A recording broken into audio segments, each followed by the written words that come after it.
Buckle in, sports fans. You're listening to The William Haynes Show. The program will be starting in just a couple of minutes, so grab your popcorn and get ready to enjoy the show. While you're waiting, make sure you're following us on social media at WHBC Stream and staying tuned to WHBCStream.com. We're so glad to have you today on the program, and we'd love to hear from you. Drop us a line on Twitter or call the show 352-639-0036. And thanks again for tuning in.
HBC. Well, it is a good evening to you, and how you be? William Haynes here, you there, here on this Tuesday night at 9:27 with 46 seconds to go right along with it.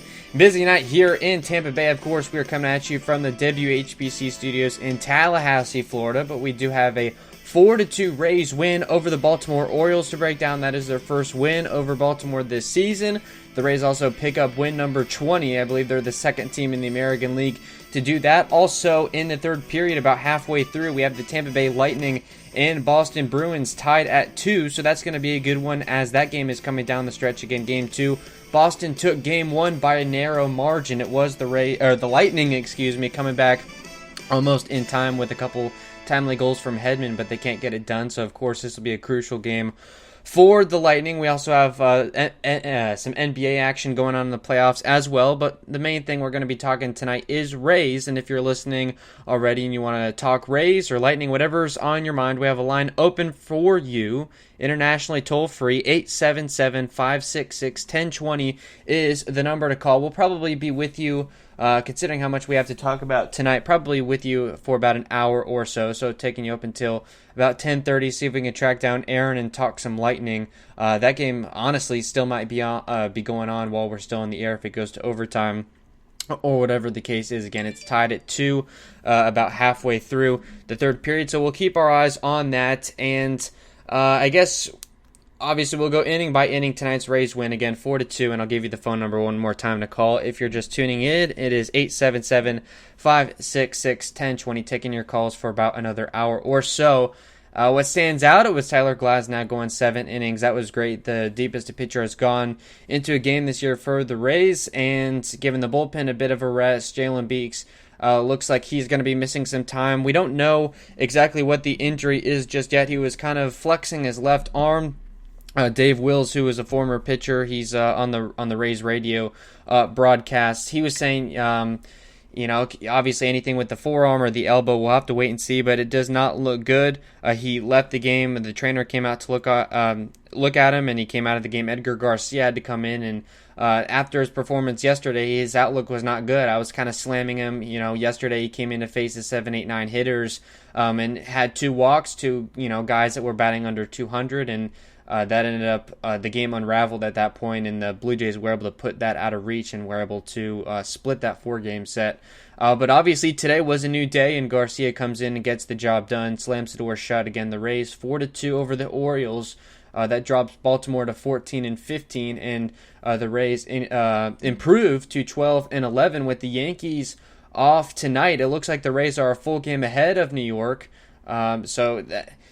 The winning percentage thing is going to be weird because the Yankees haven't played as many games. They were supposed to play in Atlanta tonight, but that game got rained out. So the Yankees, who were already scheduled to have several doubleheaders, it looks like they're going to have to maybe add another one to the list in Atlanta. However, they decide they want to work that out. From a Rays standpoint, that's probably going to be a good thing with all the doubleheaders that the Yankees are going to have to play, just of the nature of how it can be taxing. Obviously, when you play, if it's going to be 9 games in 6 days or however it is, obviously that's taxing. The bullpen for the Yankees was already not doing so hot.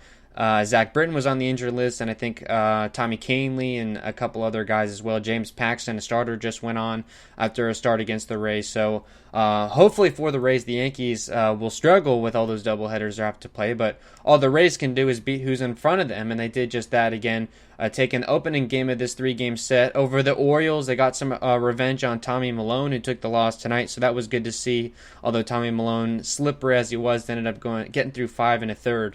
And giving up just 2 earned runs in the process and a couple of unearned runs. So we'll unpack that.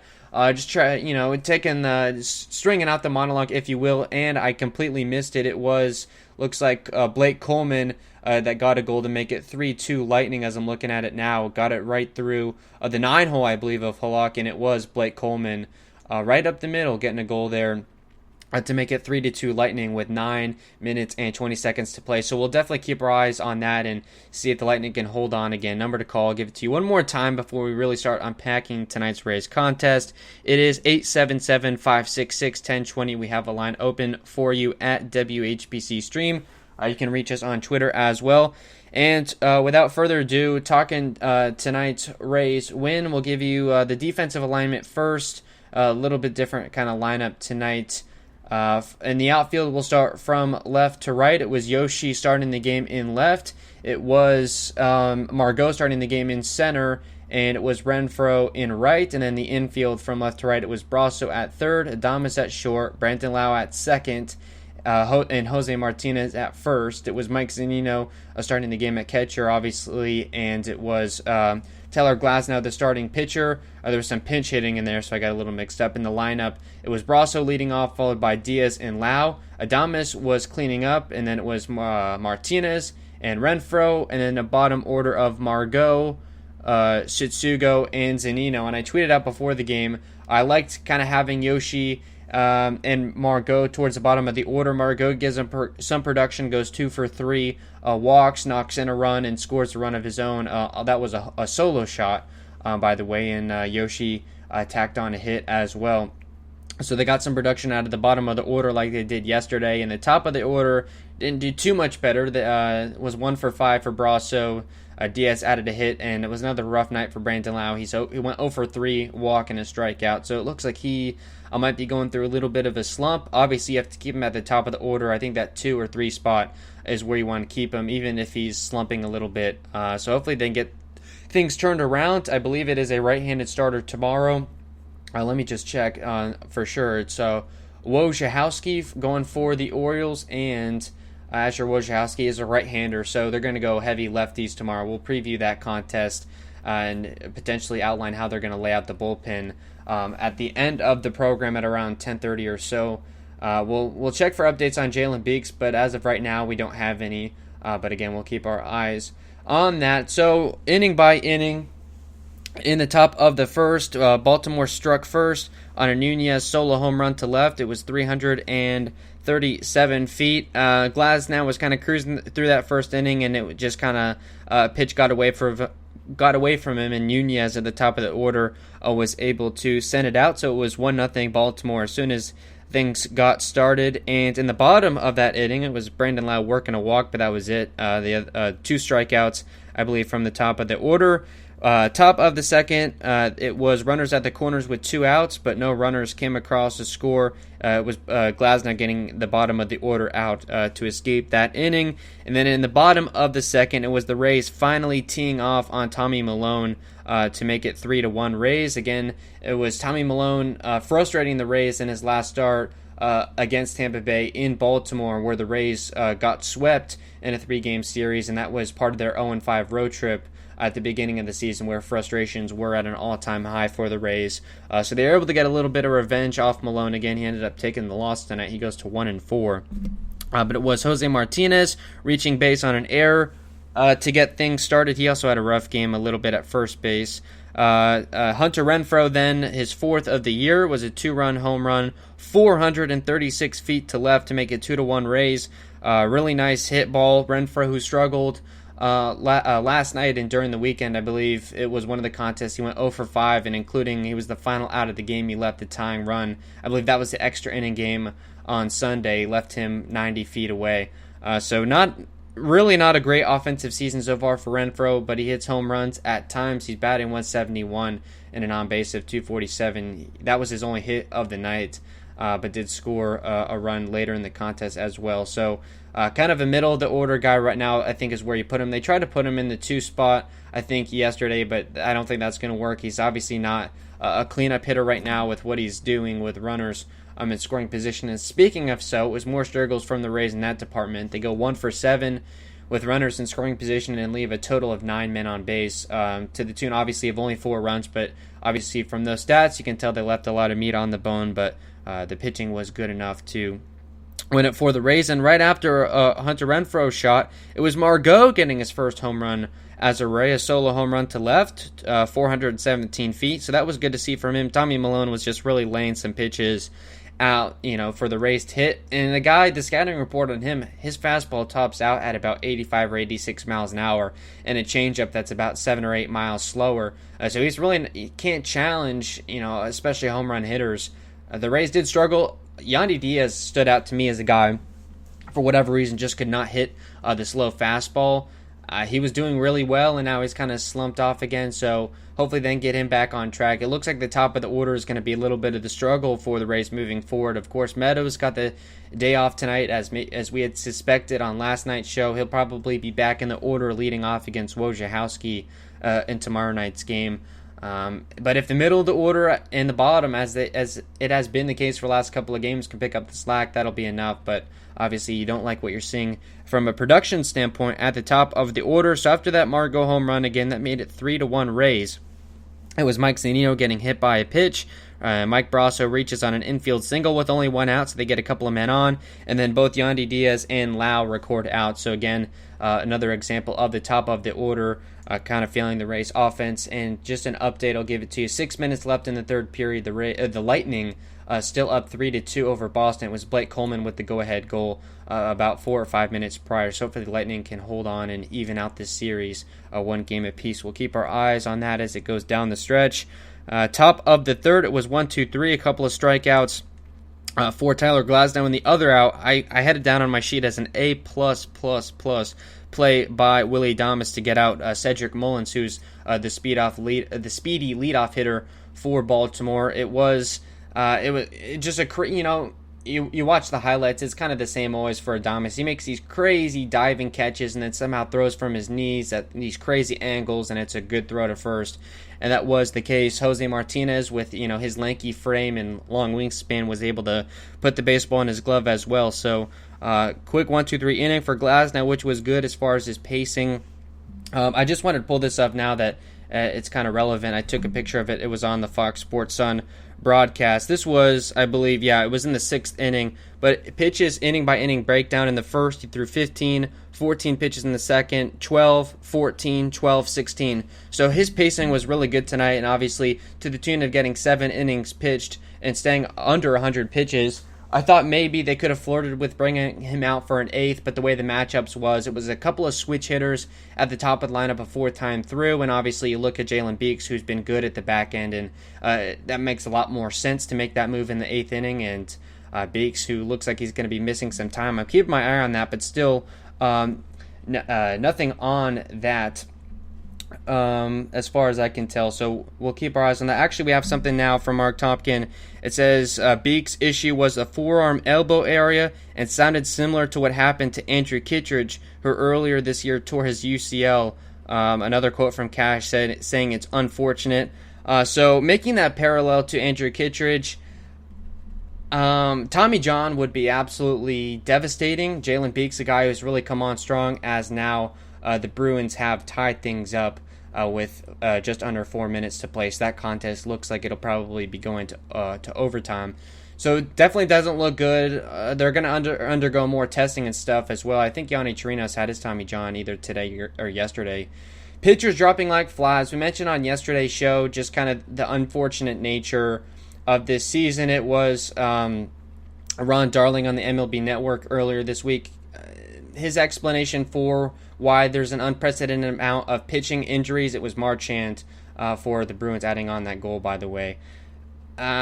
Typically, the pitchers, obviously in the 6-week spring training, the first 4 weeks they're trying to get built up. They'll go 1 inning the first start, and then built up to 2 and 3 innings, so on and so forth. But after about 4 weeks, these pitchers reach what he called a dead arm period, where they kind of take some time off and kind of tweak some things, but aren't going incredibly deep and are just trying to get the tune up for the season over the next 2 weeks. And then by that time, they're ready to go for opening day and, go 100 pitches and 5 or 6 innings, so on and so forth. And you make that parallel to the summer camp for the return to play. It was only 4 weeks. So if you parallel that, obviously pitchers would have had to kind of alter how they get ready, because if they did it like a normal spring training, right as you come to the start of the regular season, those pitchers are in a dead arm period. Charlie Morton going to 4+ on opening night. He said he definitely wasn't ready to start a major league game, but you gotta get thrown out there and pitch. He's the best guy in the rotation. Hopefully he'll be coming back.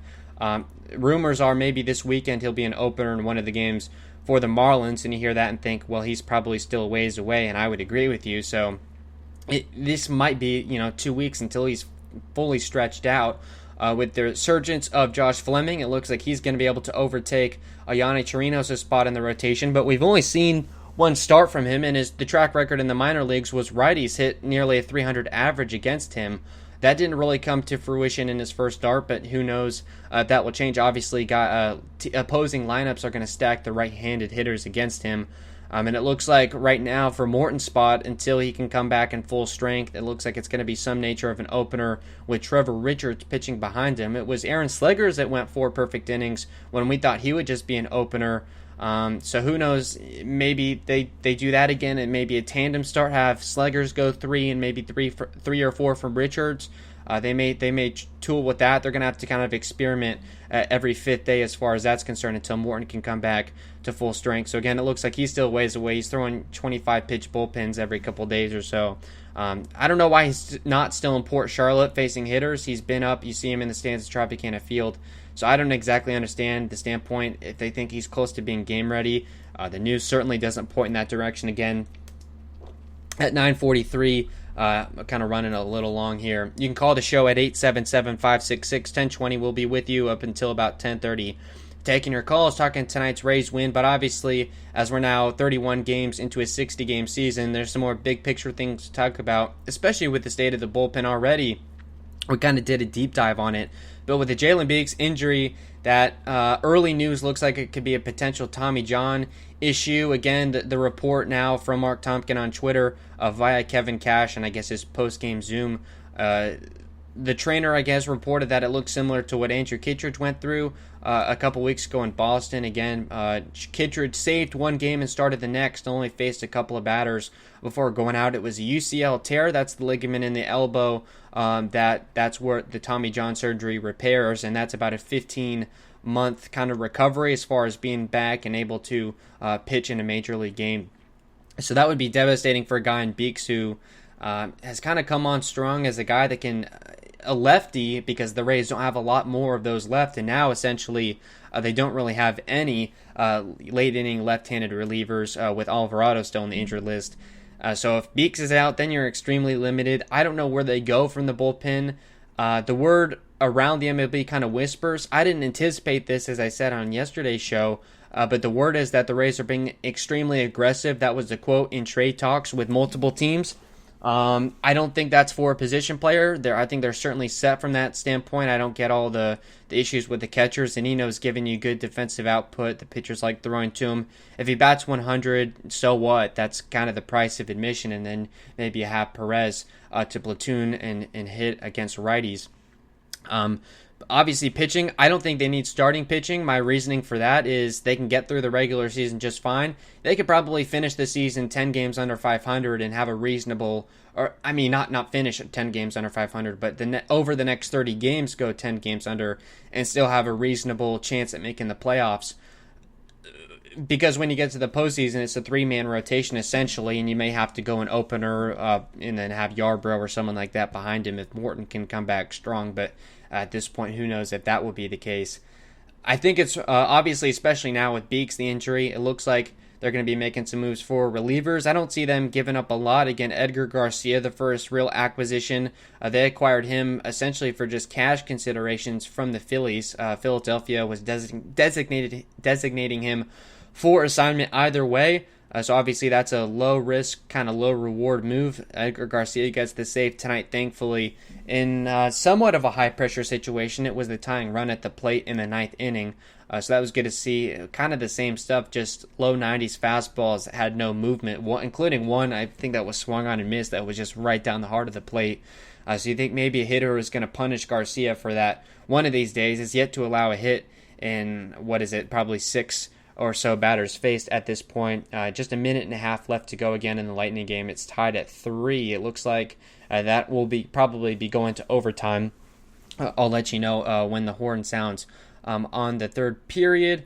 So again, the bullpen, I would see the Rays probably making some moves. I believe there's just about 5 or 6 days so left until the trade deadline. I think it's August 31st or September 1st, something like that, is when the trade deadline will occur. So the Rays are going to have to get, interesting with some moves. We know they're creative with how they, manage the bullpen, but more so this year than I think in any other year. The bright side is you're coming down the stretch. You only have 29 games left to pitch if everything goes as normal, which hopefully it does. There's no COVID issues or anything like that where you have to do the crazy makeup doubleheaders. The Rays have been fortunate enough to avoid that so far. They will be playing the Marlins for, I think, 6 or 7 games coming up here, who have dealt with a lot of COVID stuff. So hopefully there's no issues there. So I don't anticipate them giving up a lot in a trade. I can't imagine any major league players that they would consider giving up in a trade. Probably just minor league prospects. But obviously the Rays want to keep their number one farm system in the MLB somewhat intact. They've already kind of given out some guys. So I can't give you any names right now. Vidal Brujan, obviously not Wander Franco. You wouldn't do that. I mean, it's kind of slim pickings a little bit. Brendan McKay, I don't think you would give up in any kind of trade. If you got any thoughts on maybe how the Rays will approach a trade deadline, the number to call is 877-566-1020, and you can also tweet us at WHBC Stream. So I know I've kind of gone a little long on that. So that's all I kind of want to say. Again, the update on Beeks. It looks like it could potentially be a Tommy John issue, which will have him miss the rest of this year, obviously, and all of the 2021 season. So that would be certainly unfortunate. They already have Poche, speaking of left-handers that are out, and a couple of other guys. Loop, right now, he won't be able to go tomorrow because I pitched off a back-to-back, I believe. Well, maybe with the day's rest, who knows. So they don't have a lot of options from the left-hand side in the bullpen. They're going to have to certainly get creative. And by the way, the Lightning Bruins game tied at 3. It was Marchand tying it with just under 4 minutes to go, is headed to overtime. So that game may still be going when we get off the air. But again, we'll keep our eyes on that. Game 2 of the Eastern semifinals, I believe. So again, yeah, the Rays, they're going to have to make some interesting decisions. I don't know who they're going to give up, how they approach that, but the talks is they have been relatively aggressive, calling teams and whatnot for players. Getting back to kind of the inning by inning, I believe when we left off, it was the bottom of the third. It was the Rays going down in order 1, 2, 3. Top of the fourth, Jose Martinez struggles at first base, and it allows a rally to start. Glasnow holds him to just 1 run in that inning. With 1 out, it was Alberto reaching on an infield single. It was Jose Martinez kind of misplaying it at first, and then it was Cisco hitting a single that allowed Alberto to third, and it was kind of the same thing. Martinez not getting enough of, I guess, a jump on the ground ball. Obviously, Martinez not a guy that is great at first base. That was the word from St. Louis, kind of the fans and people that follow the team, that he's not a good fielder, especially at first base, and that has certainly come to bear for the Rays, at least at first base. I don't know if he's messed at all with the corner outfields, but I think he can play there as well. I think he did spend some time there, and maybe in spring training, if I'm not mistaken, but mainly kind of a DH type that you bring in against a left-handed pitcher specifically. But did not look great at first base tonight. Again, it was runners at the corners, I think with just one out. And then Mountcastle, who was good in this game, hit an RBI single that cut the Rays' lead to just one run. It was 3-2, and then at that point you had first and second with one out. Williams grounded out, and it allowed the runners to advance, but a single, again, would take the lead. And Valleca, the shortstop, who had a lot of struggles on both sides, struck out to end the inning. So Glasnow kind of pitched around some things. Obviously, wasn't really his fault. He got the ground balls that were good enough to be recorded for outs, but it was mainly Jose Martinez and I think Brandon Lau. I mean, they were hitting into the shift, and the Rays just weren't able to record it for outs, and that's something that Kevin Cash has expressed a lot of frustration with, and it kind of continued tonight. Bottom of the fourth, Malone struck out the side. It was the 7-8-9 hitters. But again, the Rays kind of allowed Malone to creep back in the inning. Somehow, some way, he managed to get 5 1/3 innings after getting absolutely slugged off in the second inning with Renfroe hitting a 2-run shot and Margot a solo home run. Top of the fifth, Glasnow strikes out the side, so it was kind of a pitching duel at that point. It was the 1-2-3 hitters as well, so the top of the order, Glasnow was looking good against. Bottom of the fifth, Yandy Diaz legs out an infield single, but that was it. Lau and Adames flew out to end the inning. So again, the top of the order not doing well, especially with men on base. Top of the sixth, Glasnow gets through 6 innings and also gets to 10 strikeouts. Got Ruiz to strike out, which was the 5th straight for Glasnow. Alberto flew out, and Cisco struck out, which was the 8th straight batter that Glasnow retired. So he was certainly on fire towards the end of that start, and it certainly continued in the 7th. Bottom of the 6th, Rays get a run on a bases loaded 1-out situation that made it 4-2. So obviously they still left a little bit of meat on the bone. Renfroe gets on with an error on Valleca with 1 out. Malone came out at that point. Lakins came in. The final line on Malone, 5 1/3 innings pitched, 2 earned runs, 4 runs total was the line for him on 4 hits, just 1 walk and 6 strikeouts. He had gone, I think, this previous 4 or 5 starts without allowing a walk, and he just allowed 1 tonight, and then 6 strikeouts to 2 home runs in 94 pitches. And Lakin Sr. comes in. Margot walks to make it first and second with 1 out. Yoshi with the bases loaded, or Yoshi with a single to load the bases. It was kind of a weird play. It was difficult for the base runners to judge if it was going to be caught for an out, so they were only able to advance 90 feet, but it was a bases loaded with an out. And Choi comes in to pinch hit. I believe it was for Zunino. So Zunino only had a couple of one at bat. He went 0 for 1 with a strikeout, and so Choi comes in to pinch hit for him and hits a sacrifice fly to add a run that made it 4-2 Rays. And then Brasso, the leadoff man, struck out to end that inning. So again, they left some meat on the bone with another runner in scoring position. They left 9 total on base and were 1 for 7 in scoring position. It was Setsugo, the only man that got a hit with runners in scoring position, and it didn't score any runs. So of course, no RBIs with runners in scoring position. That's kind of funny how that worked out. Top of the 7th, Glasnow strikes out the side. It was Kevin Kiermaier in center field. Margot to left, that took Yoshi out of the game, and G-Man Choi coming into first base and Perez catching. That was the defensive substitutions, getting Yoshi out of the game, I guess, as well, but it was Kiermaier coming in. I guess you call that a defensive replacement because Yoshi's not a plus outfielder, so you move Margot over there, and Kiermaier, who had a kind of a nasty hit by pitch in the foot or the ankle area. There was some swelling, but Cash said he would be ready to go at some point late in the game, and he does come in as a defensive substitution, so that was good to see, certainly from him. In the first batter face, it gets Mountcastle to strike out, which was the 11th of the night for Glasnow, and the 9th straight batter retired. Williams strikes out, which became the 12th K of the night for Glasnow, and it was a career high, so that certainly congratulations to Glasnow for that career mark. And then Valleca strikes out to finish the striking of the side. 13 strikeouts, and he got in the last 10 batters he faced, he got 9 of them to strike out, including 12 straight batters that were retired. So he absolutely finished on fire.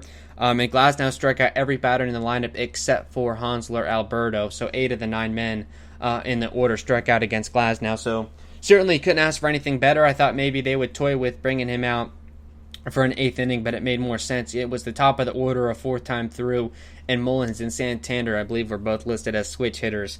So, you just go with the lefty Beeks, who's been good at the back end, obviously, and it looks like he might be missing, I guess, worst case scenario, a couple of seasons, which would certainly be unfortunate as he has looked really good. His ERA is down to 3.26, so obviously he's come on strong. Bottom of the 7th, it was Adames hitting a double, but they can't bring him in. After that, it was with 2 outs, and then Kevin Kiermaier flew out. It was a pretty nicely hit ball. It was coming down quick, but it was caught, I believe, by the center fielder. That would have been Mullins, tracked it down for the out. So they leave a man there. Top of the 8th inning, Beeks comes in to face the 1-2-3 hitters and pitches a clean frame. Obviously, Glasnow comes out. His line finishes at 7 innings pitched, gives up 2 earned runs on 5 hits. Walks a single man, which was really good. 13 strikeouts, a career high. Just that solo home run in the first inning. And here's really a great sign for him. 96 pitches, and 72 of which were for strikes. So that was really good. Not a lot of balls. The only it's not really a complaint. It's just something I noticed, and he does it every time out. If he gets to an 0-2 count, guarantee it's a curveball bounced in the dirt. That's a non-competitive pitch. I've never seen him get a strikeout on it. It's always a ball, and it always just kind of wastes a pitch for him. But that's his strategy, and it's very predictable. I know hitters know to just sit on it. That's the scouting report, I'm sure. So that was just something I noticed. So even in a good game, he was still kind of doing that. And who knows, maybe he could have pitched in 8th if he saved some of those pitches there. But again, it goes 7 innings, the deepest start for Ray this year. So Glasnow obviously fully stretched out. And we look back to the 5 2/3 he pitched last time out in the Bronx against the Yankees, and everyone was saying that maybe that was a turning point for him. He was working the fastball and the curveball, and that was the case again tonight. So he certainly turned the corner and is back to the Tyler Glasnow of 2019 when he was the American League Pitcher of the Month in March/April when he was at his best before going down with a forearm injury in mid-May. So that will definitely be a crucial part of the rotation if Glasnow can keep that up, and I do believe he will. Obviously, with the Orioles, not a great team on paper, but they do have a tough lineup to face, and Glasnow is really good against them. Now we go again to the top of the 8th. Beeks comes in. He gets Mullins to ground out. Santander strikes out. And then on a 1-2 count, so Beeks is a strike away from getting out of the inning. Nunez hits a single, but then gets Ruiz to fly out to end things. Bottom of the 8th inning, the Rays get another runner in scoring position and can't knock him in. It was Margot hitting a single and stealing a base with 1 out. Perez puts a really good charge on a deep fly out to center, and probably a lot of other parks that might have been a home run, but Perez can't hit it out of the park in a deep Tropicana field. And then G-Man Choi gets intentionally walked on a 3-1 count to put a couple of men on for Mike Brasso, who failed his last time up with runners in scoring position, and he failed once again in that spot, grounding out. So not a great night for the leadoff man, Brasso. He went 1 for 5 with 2 strikeouts. Limited action, certainly. He's still batting .318 with a .380 on base percentage, so obviously he's not walking a whole heck of a lot, but I think he's still going to be the leadoff man, at least for right now, against left-handed starters. I don't know really who else you go. They tried Diaz there earlier in the year, but I don't like him in that spot. I don't like how he kind of works at bats to start the game. He's just going to take a lot of pitches, so starting pitchers just kind of challenge him in the zone, and he can't ever do anything with it. Jose Martinez, maybe you lead him off against lefties, but I don't know about that, and you really don't have any options unless maybe you want to try Margot in the leadoff spot, but I like him more in the middle and towards the bottom of the order. So I think right now you stick with Brasso. He played a pretty good third base tonight, made some good plays defensively. Who's usually played first, I think, this season, and can play the corner outfields, although not very well at all. And then we go to the top of the 9th. It was Alberto hit a leadoff single. Urias pinch hits and grounds out to advance Alberto, but with a 2-run deficit, it doesn't really matter, moving the runners over. And then Beeks obviously gets injured pitching to Mountcastle. It was an 0-2 count when he comes out, kind of clenching the left hand. Obviously, looks like it's going to be a forearm elbow issue. A torn UCL is kind of obviously not official, but it looks like that's what it looks like because they compared it to the Kittredge injury a couple weeks earlier that ended up being a UCL tear resulting in Tommy John surgery. So the early outlooks on Beeks is certainly not positive. So Edgar Garcia comes in, the guy who pitched yesterday and did not look good. Again, walked 2 men, facing just the 7, 8, 9 hitters of the Blue Jays, who are not great hitters. And he comes in with the tying run at the plate in the 9th inning, but an 0-2 count to Mountcastle, so he gets the strikeout there. I believe it was a 2-2 count.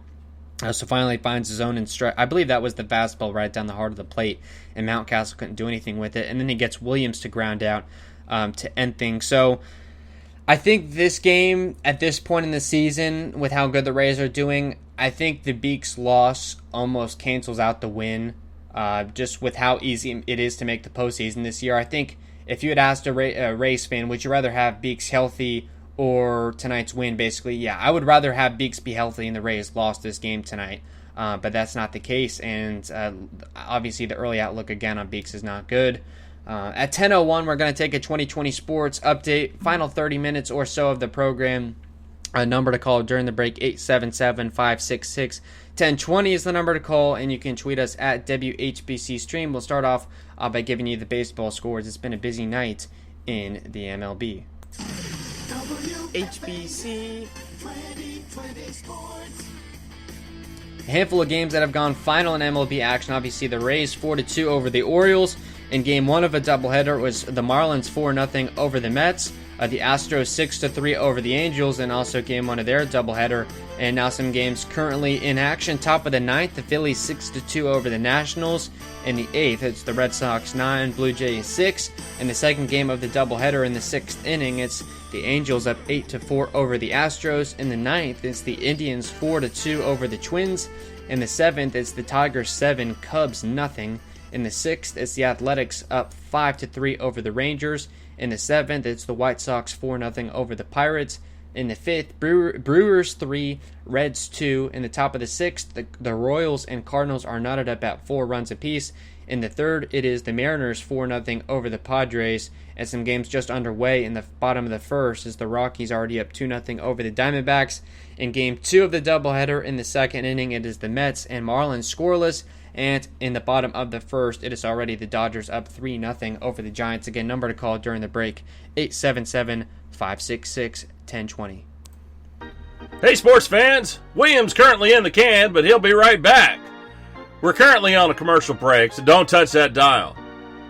Remember, you can call us at 352-639-0036 or drop us a line on Twitter at WHBC Stream to tell us what's on your mind. We want to talk sports. We want to get unruly. We want you to tell us what you think so we can argue. Anyway, when all that's said and done, please stay tuned for William's world-famous Around the XFL podcast and other projects that he's currently got in the works. Please visit WHBCstream.com, and thanks again for listening in.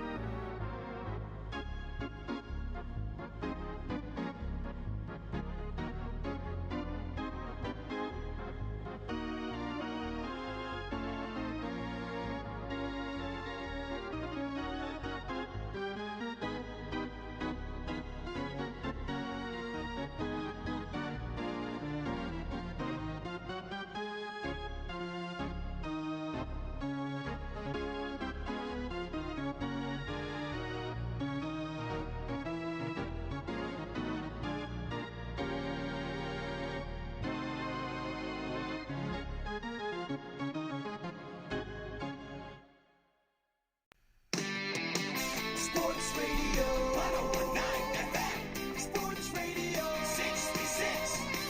Sports Radio HBC.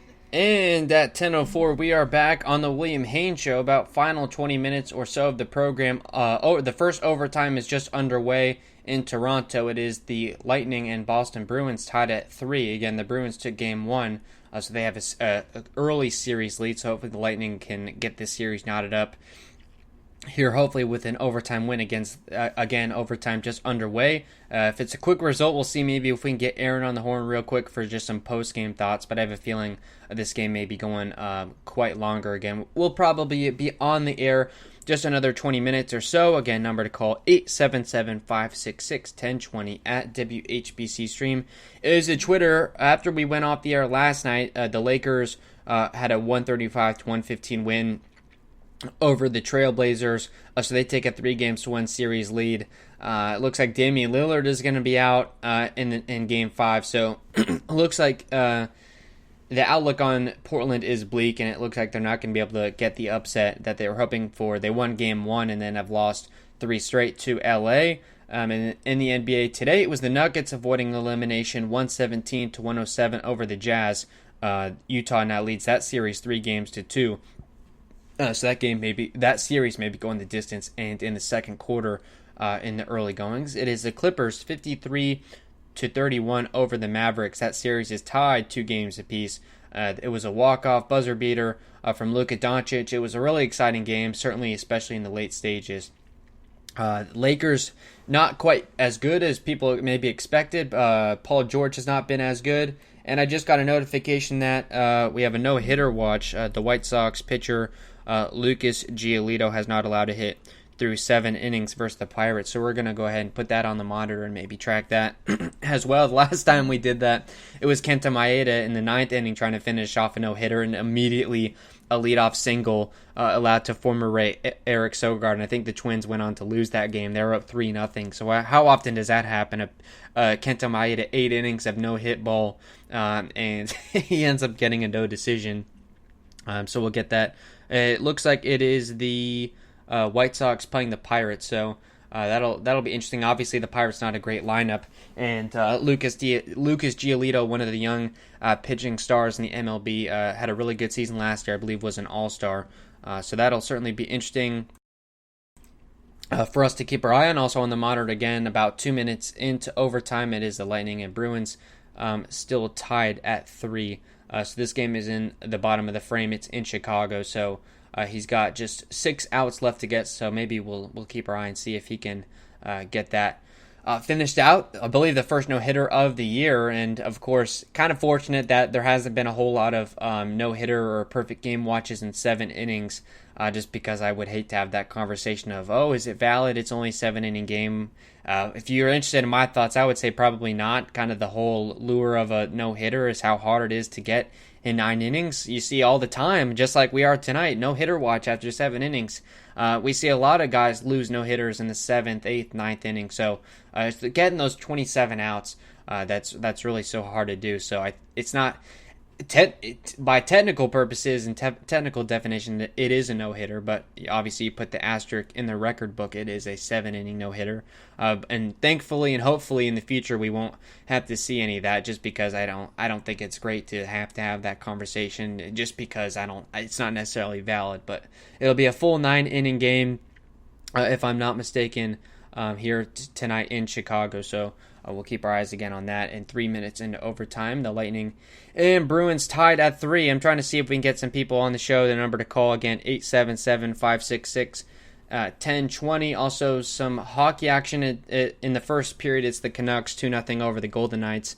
Vegas leads that series 1-0. So maybe the Vancouver Canucks will come on strong in Game 2 and even that one up. And I believe once we went off the air last night, it was the Stars 5-2 over the Avalanche. So I believe the Stars have won something like 5 or 6 straight games in the playoffs. They've been absolutely on fire. Obviously, the former Lightning goalie Ben Bishop has played really well for them, and the offense, especially last night, to the tune of 5 goals for an offense that was not good at all in the regular season, has come on strong.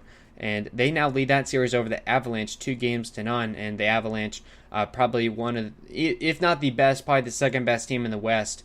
Aaron was more high on Colorado over Vegas, but both of those teams, the Avalanche are down in the series. Vegas is up 1-0, but that series could soon be tied. And also, we were still in the air when it happened. And it looks like coming up, I have on the scoreboard that the Lightning got a goal, so we'll see. And it was, no, not yet. I guess the monitor is a little bit behind, but it was Andre Palat that scored the goal. It's just has yet to come up on the monitor. I guess the Hulu has live sports is not entirely accurate, but it was again Andre Palat. I'm still watching to see when it's going to happen. It looks like 15-20. So Oh, wow, it was a scrum at the top of the goal, and Andre Palat just a loose puck and taps it in. So how great to see that. The Lightning win 4-3 over the Bruins early on in the first overtime. Thankfully, it didn't go too many overtimes. So that series now knotted up 1 game apiece. I'm going to see if we can track down Aaron and maybe get him on the air for some post-game thoughts. So we'll keep an eye on that. Certainly, again, the Lightning tying it up. It was a tough game 1 just because of the nature. The Bruins took an early lead. Obviously, the style of play, the Bruins were better at defending it than Columbus was. The Columbus couldn't put up much of a fight this year with the additions that the Lightning made. I'm going to see if we can get Aaron. We're going to take a little bit of a break, and we'll be right back. Hey, sports fans. William's currently in the can, but he'll be right back. We're currently on a commercial break, so don't touch that dial. Remember, you can call us at 352-639-0036 or drop us a line on Twitter at WHBC Stream to tell us what's on your mind. We want to talk sports. We want to get unruly. We want you to tell us what you think so we can argue. Anyway, when all that's said and done, please stay tuned for William's world-famous Around the XFL podcast and other projects that he's currently got in the works. Please visit WHBCstream.com, and thanks again for listening in.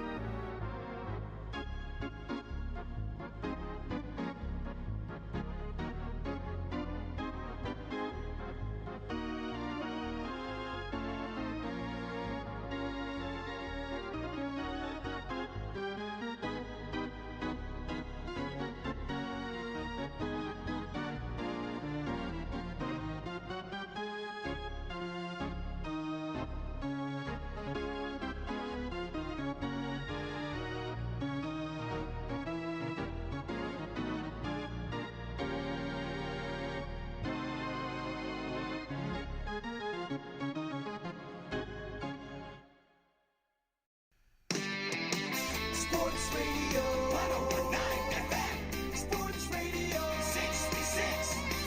Sports Radio HBC. And at 10:12, we are back on the William Haynes Show. Again, it was Andre Palat with the game-winning goal in overtime for the Rays. He's certainly been a part of one of the better lines for the Rays. I believe he's been on the Lightning. I don't know. I keep getting that mixed up. I believe with Blake Coleman and the other bruisers on there. So it was good for him to get the game-winning goal. It was a scrum right in front of the net. And Palat was able to tap it in. And now NBC moved their coverage over to Vancouver. They are now up 2-0 over Vegas in the first period. So again, it looks like maybe the Canucks will be able to come back and take game 2. We tracked down Aaron, see if we can maybe get him on. It looks like he's not gonna be able to come on tonight, but maybe later this week. But again, the Lightning it was 4-3 over the Bruins. Also of note here, just from Mark Tompkin about 10 minutes or so ago, Trevor Richards will start for the Rays tomorrow. So instead of behind an opener, they're going to start outright and against a weaker lineup. I kind of like that. There's no point, especially in a traditional opener, at just getting the 1-2-3 hitters out. Richards has shown that he can do that just fine. I believe he started a game so far this season, but I don't know exactly which one it was. Maybe we can see which one that was. And again, he's going to be going up against, let's see, how do you say his name? Asher Wojciechowski, the right-hander who's 1-3 with a 4.84 ERA. So we'll see. I'm pretty sure that Richards has started a game, but I just wanted to make sure. I know he's been pretty good in relief. No decisions for him yet. And he does have a game started. It was against the Blue Jays in Buffalo. It was that game that they lost 12-4. He went 4 1/3, allowed 3 earned runs on 4 hits. So that was, I believe, his only start of the season. So he's done it before. Obviously, he can do it. I think that's what he was brought up to do for the Marlins. So he'll start out right again. I guess we can just go ahead and talk maybe previews for that game. Guys maybe that could come out of the bullpen. I've got Thompson, Castillo, Curtis, and Fairbanks. The main concern with that is they're all right-handers. Doesn't look like Loop may be able to go. He had a day off today after a back-to-back, so they may just have him if they need a spot to get out some lefties. I don't know exactly how the Orioles are going to construct their lineup or who they have available. Slager's potentially, he's on 3 days rest after, or will be on 3 days rest after pitching 4 innings. So I don't know if he'd be able to go. Maybe just he could get you an inning. That maybe changes things if you're not going to use an opener. So realistically, against a Baltimore order, I would expect Trevor Richards to maybe give you 4. I guess in a perfect world, he could give you 5 or maybe even start a 6th inning because it's not an all-star lineup, but they do have guys that are tough outs. The pitch count for Richards is certainly going to be tough. That's something he struggled with even in his appearance against the Yankees where he went 4 innings strong. He's got a nice changeup, but not a great fastball, so he kind of just pitches around guys. And when you do that and you allow the hitters to go ahead and counts, it's going to be taxing. So I don't know if he's going to go 100 pitches. I wouldn't imagine. So it might be one of those deals where maybe they're just like, hey, go 2 times through the order. We don't want them seeing you a 3rd time through kind of thing. So maybe something like that. And again, the guys that I would expect, you got 4 guys and maybe throw in Slaggers as a wild card. But Thompson for 1, probably Castillo for 1. Curtis could get you 1 or 2, and then 1 from Fairbanks. So depending on how you look at that, that's 4 or 5 innings. And obviously if Richards can just get you 4, you can piece it together from there. But I think they would maybe try and get him through 5 and potentially into a 6th. Again, he's going to be going against Asher Wojciechowski. He is 1-3 with a 4.84 ERA. It does not look like he has started a game against the Rays this year. He has not. In his last start on last Thursday against the Red Sox, he went 3 2/3 innings pitched in a losing decision. Gave up 3 earned runs on 7 hits, walked a lone man, and struck out 4 through 88 pitches. So you think he's probably pretty stretched out at this point, but he has not gone further than 5 innings in any start this year and has not played entirely great lineups. I'm looking at, Marlins and the Nationals a couple of times and the Red Sox. So the Rays should be able to get to him if he's a right-handed starter. How they would do that, probably in the outfield. I would go Yoshi in left. Again, if Kiermaier is good to go and start a full game on his feet, I'm sure they would have liked to give him a full day's rest today, but he came in as a late-game substitution. I would put Kiermaier in center to get him some at-bats against a righty. And actually what I would do, Meadows in right, yeah. So I'd go Yoshi in left, Kiermaier in center, and Meadows in right to give you the all-lefty outfield. And then the infield from left to right, I would go probably maybe Yandy Diaz at third, Wendell at second, Wendell at shortstop, Lau at second, G-Man Choi at first base, and I would have Michael Perez catch to maybe give Zunino a day off as well, and it will be Trevor Richards starting outright. And again, the bullpen options, it will be, for me at least, I would say probably Thompson, Castillo, Curtis, Fairbanks, and maybe as a wild card, maybe they get an inning out of Slaggers. Again, 4 innings pitched. He's on 3 days rest on that, so he's a minor league arm. I'm not sure they're going to be really careful with him, so he may come in tomorrow as well. Word is that the Rays have been aggressive as far as trading, so maybe we'll be talking about a bullpen guy on tomorrow's show. We'll be on after the Rays game, probably at around 9 or 10 or so whenever the game wraps. So again, we'll be on there. Thanks to everyone who checked out the program tonight, and as always, we will talk to you tomorrow.